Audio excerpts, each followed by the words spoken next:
Do I get the ring light? I don't get the ring light? This is my better side. All right. So we're on? We're on. I guess we're on.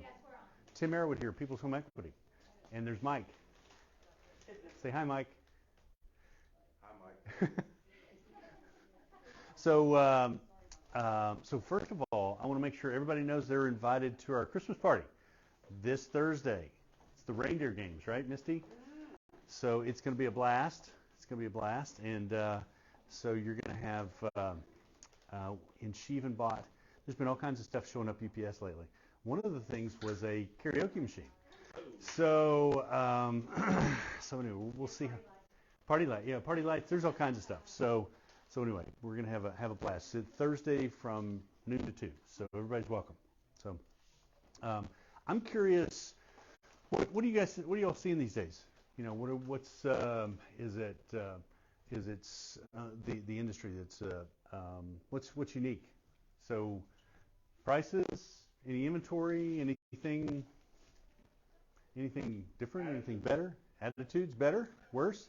No, that's saying, well, no, you still have like some buyers that are expecting the market to just fall out, to sell prices to go to like foreclosure level. Right. And then you've got sellers still trying to get every last penny out of a property that, Right. you know, they've had for however many years. Right. Okay. So that same mindset of sellers are still kind of thinking house is worth more than it kind of is, and buyers are thinking it's not worth nearly what they're asking for it. Is that what you'll? Can you restate? Oh, I gotta restate. I can't restate that. That sellers think they can get top dollar, and buyers think the bottom's going to drop out. And look at that. So that buyers think they're going to be able to get a deal. So I think inventory probably doesn't support that, right? That it's probably, bottom's probably not going to drop out. So what do you all think about rates? Anybody got a prediction about what rates are going to do? Where are they at right now? Yeah, probably mid sixes right now. They have come down in the last 2-3 weeks. There was a peak, and then they've come down just a little bit. So, I was doing a lot of quoting low sevens. Now I'm probably, it depends on credit scores. There's still a lot of things like that, but still seeing things have improved a little bit. And I'm hearing that from a lot of folks. I mean, I've got nearly 60 people that are pre-qualified or pre-approved, and they're just shopping, right? They're circling, waiting for somebody to back out of a parking space at the mall. What's that? All 60 of them, we just look at them. Well, I have we talk to them every week, and our job feels like it has been to talk them off the ledge. Everything, it's going to be okay. It's going to be okay. Rates have changed a little bit, those kind of things. But the thing that I came back from a conference a couple weeks ago, and this is three CEOs from owning of mortgage companies, and I know enough to be dangerous. I've tried to predict things in the past, and hasn't turned out well sometimes. So there's so many things outside of my control. But listening to them, the consensus was that we were going to see rates, a little bit of improvement now. Probably towards the end of the first quarter, we're going to start to see a decline in rates, with a settling down in the low fives is what the expectation was. And so, the thing they're telling, and this is a conference just for lenders, so there was, I don't know, probably 500 loan originators from all over the country, branch managers and things like that. And the thing that they talked about was, it's going to be hard. It's going to be it's going to be the tough end of the year. It's going to be a tough first quarter.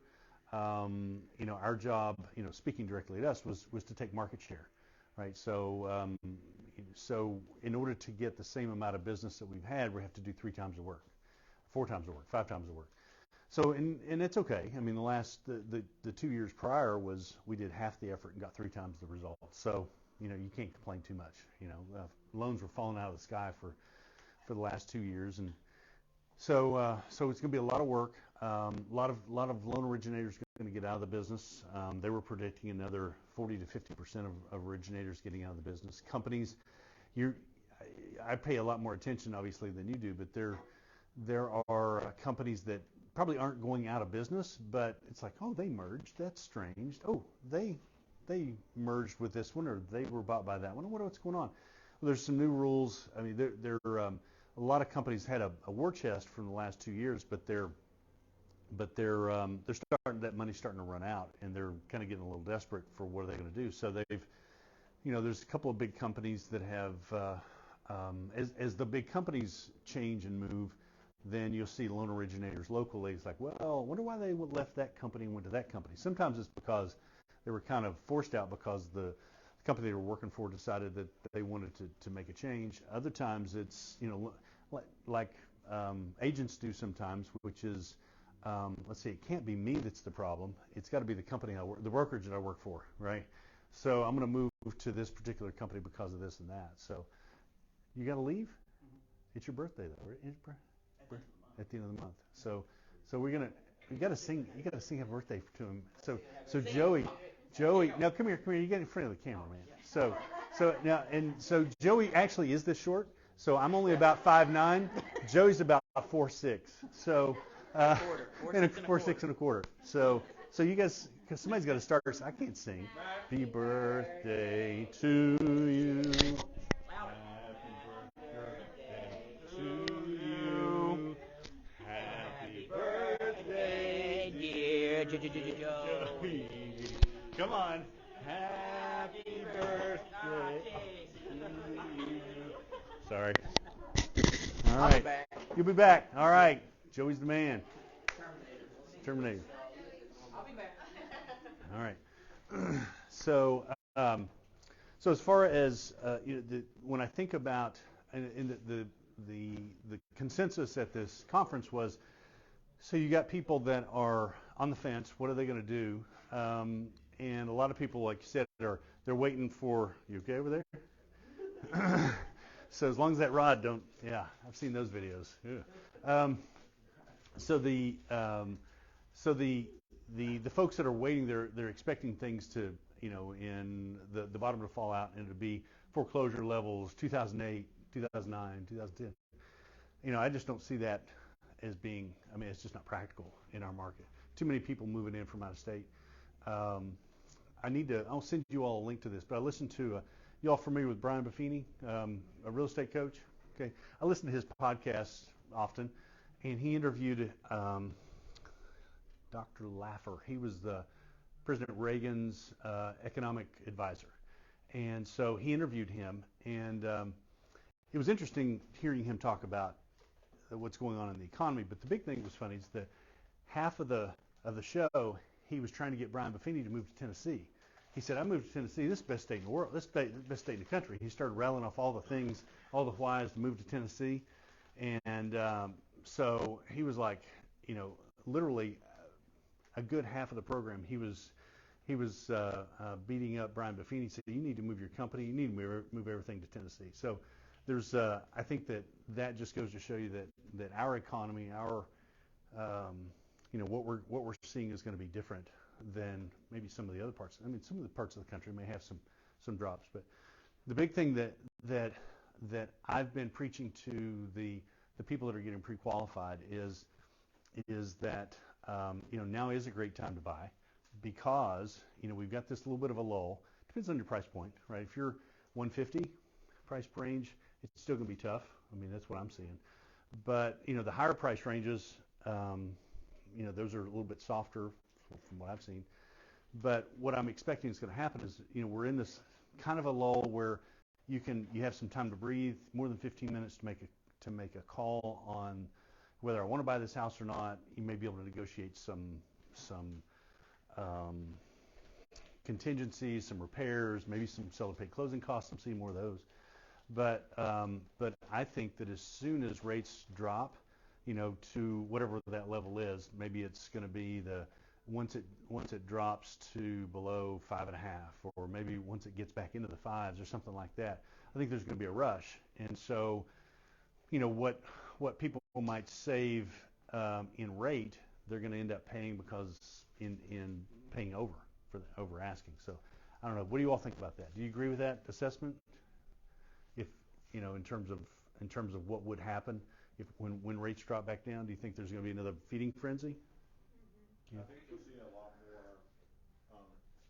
Probably not what you've seen the past couple of years, but you'll see a lot more multiple offers Mm-hmm. to it, Yeah. like that. Yeah. But Yeah, I think we'll go into kind of a little bit more of a normal market, because right now, it's like what we're saying, we're talking to doomsday everybody, everybody's like, it's '08, I don't know, Right. my dad's uncle said that, and they're just saying it because it's hearsay, so everybody's kind of waiting, and then they see that 7%, and they're like, golly, how much is it for this $150,000 house? Right. So once we're in the fives, it'll also be around the time where they realize, okay, well, we're not going anywhere. Because people have to realize too, like the people that were from the West Coast that moved over, people in the cities. Mm-hmm. It was the people in the cities that were selling their house to the people in the suburbs, or the people in the city were selling to the cities. These folks were buying the houses in the suburbs. The people in the suburbs were then moving states, right? And so we were marketed as the cheap place to be. Right. Well, that will be no more. We're just going to be the average place to be. But we have what we have that will continue to bring people in. We have the mountain views. We have this. That was one of the things I said when I came here. Super cheap. And then everybody was like, no, this is how it is. Now when the world discovers you, then you become average. Yep. And like our median home price is just under the national home price. So I think if local markets get hit, it's going to be the big cities. They might have a lull, but Mm-hmm. we'll continue just to maintain, maybe even go up a little bit as the population grows. Yeah. So I think once they go down, we'll just be in an aggressive, more healthy market. I agree. So I don't. In terms of the goals that you all have set, I know you all are, teams or individuals. I mean, setting goals. Are you? What's the biggest concern that you have going into this year? inventory, really. Inventory. I mean, that's everybody's biggest concern, I think. Lincoln, what's your biggest concern or concern going into the next year for the business? Like for True North as a whole, No, I think for you and your practice, for your, let's say for your group, what is it? Is it leads, lead quality, inventory? I mean, those are all the things that I. just steadiness basically. Uh-huh. Right, because we keep fluctuating so much. Fluctuating in terms of the leads that you have. Not necessarily leads, but with the market shifts. Okay. There'll be big highs and then lows. It's just Right. roller coaster type things. So just monitoring everybody so they can have kind of consistency. Right. Okay. So. On the team aspect. On the team. Okay. So, cool. This wasn't as much as I didn't know that I had necessarily a rebuttal to any of that. I'm just kind of curious. I'm in the middle of doing my own strategic planning, and so in terms of like the volume for 2023, do you think it's going to be, the overall volume, it's going to be maybe about the same as what it was this year, or what do you all think? First quarter will probably show a lot. First quarter will probably predict some stuff. Okay. So first quarter, do we think it's going to be better or worse, or it's going to be dry? Similar to last year. Okay. I think it will be. Okay. We've already seen rates, like y'all were saying, they've come down a little bit. Everybody's not quite as scared. Right. Okay. Yeah, when you hit sevens, it's like, whoa, wait a minute. Yeah. I mean, so, okay. Cool. So I've spent a little bit of time. I don't want to take, Alexa, turn off. Oh, good call. That's what I was going to do. So one of the things that I am, I'm trying to, yeah, yeah, All the time. yeah, I'll try to be good. So as I think about my own plan for my team and everybody for the coming time, I'm like, I always revisit, what is our, I mean, I'm sure you all have talked about, like, what's your unique selling proposition? What are you good at? How do you fit? Why are we different? Those types of things. And most of y'all we've worked with for a long time, so you know us. But I want to quickly go through what are we known for, and I've tried to position this from the standpoint of what is important to you all as agents. And I think that protecting what I want to be known for is for protecting the agents that refer us, protecting your commissions, right? Both now and in the future. So I think that if I were on your side, that would be kind of like perk my interest, like protecting me. Wait a minute. So I think that it's and talk about protecting it now and in the future. What does that look like? And for now, it's following up on every lead. So you all have been gracious enough to refer us people, and I've met some new agents lately that have been working with loan originators, and it's really, I've scratched my head because they're like, well, so and so was supposed to call him, and 2 o'clock on a Thursday, and it took him 2 weeks. I'm like, what? I mean, that is like Lord of the Rings, my precious, right? To get, you all work so hard to get a referral that we don't want to let those things fall through the cracks. And then pre-approvals that close, right? So nobody wants to waste their time showing people property that shouldn't, just don't want to be wasting your time. Getting the offer accepted. I think it starts with doing a good mortgage consultation with the borrower so that we know what we have to work with. We're our local reputation, calling the listing agent, and I've got a couple of agents that they're comfortable with this, and you all are always welcome to do this, but anybody that we've got pre-qualified, like the agent, a couple of agents, they'll actually blind copy us on the offer that they make. And so to me, that's a reminder, hey, okay, now I need to call the listing agent and say, hey, this buyer is fantastic, right? So, and try to get some intelligence back. Not all, they won't tell me everything, but I talked to one this week that was like, hey, nobody had mentioned closing extremely quickly, but the listing agent was like, the seller has already moved, the property is empty. Do you think that you could close in 2 weeks? I'm like, well, the borrower's completely underwritten, right? We do that for most of our people. So they're fully underwritten. We just need appraisal and title. So we got the contract on the 1st and the closing date's from the 14th. So we ordered the appraisal first day on a rush. Everything's falling together. I mean, anything can happen. I said I felt 90% sure that we can do that in 2 weeks. And so I don't know. I can't say that got us the offer. That got us our offer accepted, but I know there were other offers. So just being able to do that, and I think it helps us, helps you all. And then our $5,000 closing guarantee. We've talked about that before, but being able to put our money where our mouth is. I think it's a tool that I use to, as I talk to new agents, why should you work with us? But it's also, anything we can do. It's more than when I look at what a loan originator should do. I mean, you have to be, the central of everything. You have to be really good at the process. You have to be really good at pre-qualifying people and making things happen. But there's so much more to it. I mean, it's like, again, helping get, I've got 60 people that are pre-qualified, pre-approved. Well, if they can't get their offer accepted, then what good's that to anybody? I mean, we've spent a lot of time and energy and effort. We have and you have. So if we can't get it accepted, I just think that's an important part of what we do that maybe we don't talk about enough. Our proactive communication, making sure that you all know what's going on. And then our goal is through the whole process to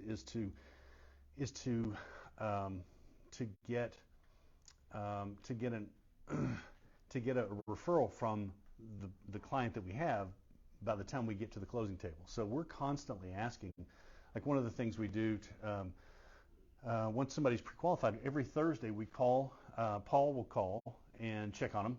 Hey, is there anything we can do for you? How are things going? Are you shopping? And then, feeling them out. How are they? What kind of mood are they in? And then saying, can I ask a favor? Do you have any friends, family, or coworkers who are looking to buy, sell, or refinance?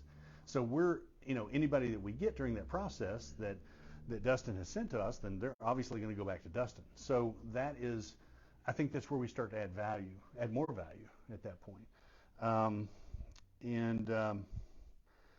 we're doing on Thursday. We'll do a call to all the pre-qualified, pre-approved, and then I also do an update video. So I'll record a video, and I'm talking about the market, what's going on, and again trying to talk them off the ledge of, hey, you should do something now, or let's talk if you have any issues.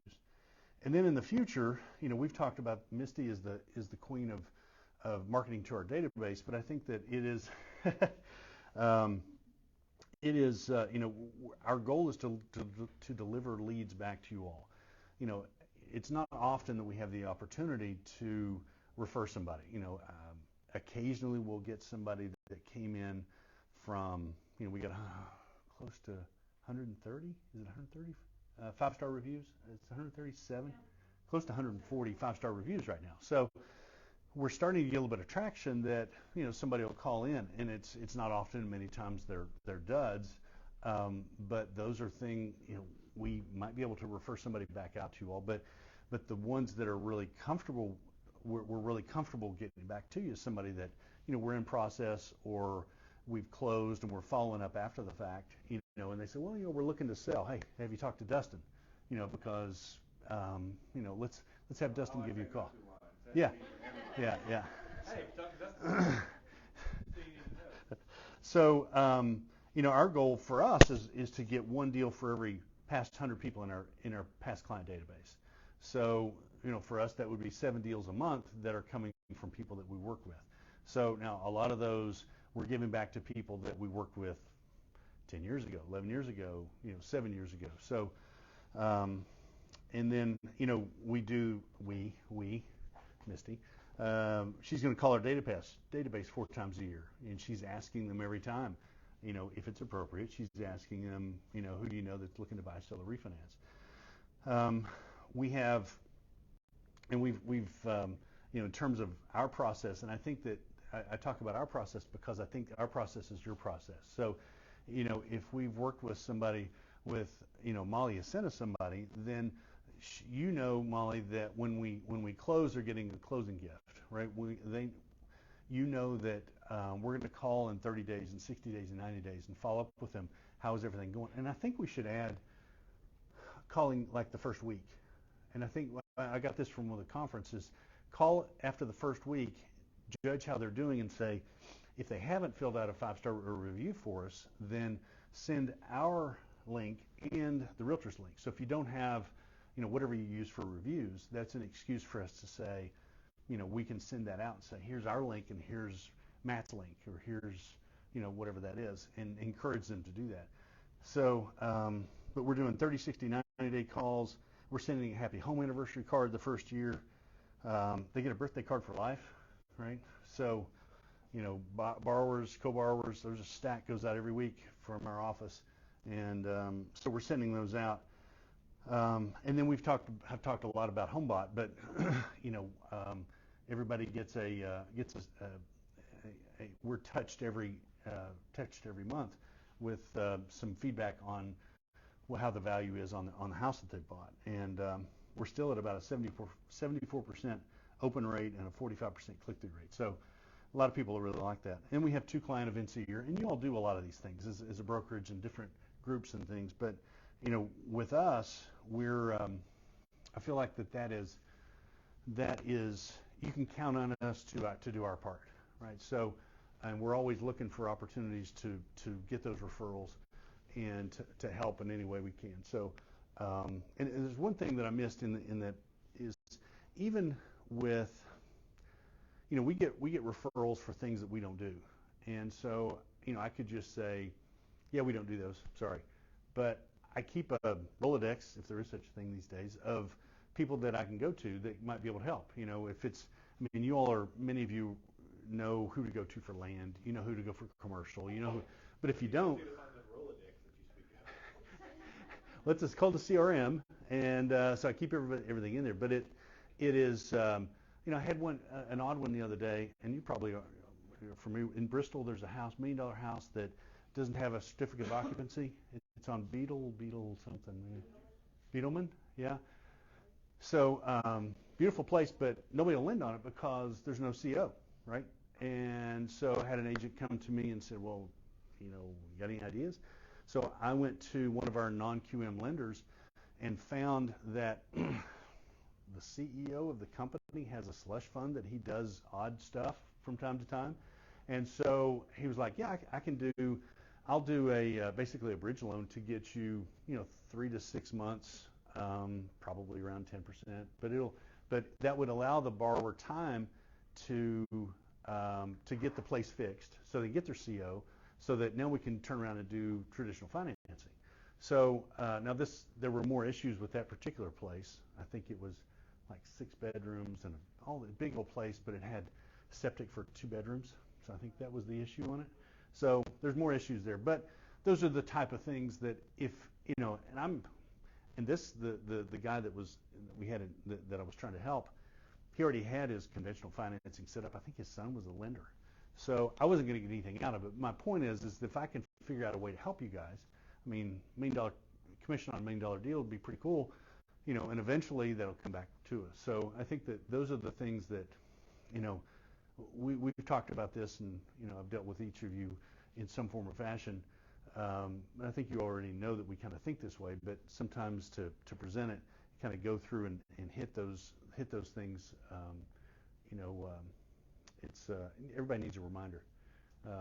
So I was listening to a podcast on the way here this morning. They were talking about the CEO's job many times in an organization is to be the chief repeating officer.